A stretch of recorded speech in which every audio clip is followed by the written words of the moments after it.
સમાચારમાં જોઈએ આપણે વરસાદને લઈને ધમાકેદાર બેટિંગ લઈને મહત્વના સમાચાર। મેઘરાજાના રાજ્યમાં સતત ત્રીજા દિવસે મેઘરાજાની ધમાકેદાર બેટિંગ। રાજ્યના 22 તાલુકાઓમાં વરસાદ।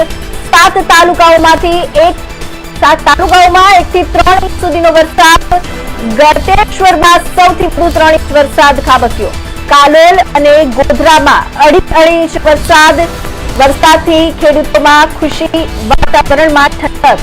વરસાદને લઈને આ એક મહત્વના સમાચાર છે, જ્યાં 52 તાલુકાઓમાં રાજ્યમાં વરસાદ નોંધાયો છે। રાજ્યમાં સતત ત્રીજા દિવસે મેઘરાજાની ધમાકેદાર બેટિંગ શરૂ થઈ ગઈ છે। 52 તાલુકાઓમાં વરસાદ નોંધાયો છે। 7 તાલુકાઓમાંથી 1 થી 3 ઇંચ સુધી વરસાદ 7 તાલુકાઓમાં નોંધવામાં આવ્યો છે। ગળતેશ્વર સૌથી વધુ 3 ઇંચ વરસાદ ખાબક્યો છે। કાલોલ અને ગોધરામાં 2.5 ઇંચ વરસાદ ખાબક્યો છે। તે વરસાદથી ખેડૂતોમાં ખુશી લહેર જોવા મળી છે અને તેનાથી વાતાવરણમાં ઠંડક પ્રસરી ગઈ છે।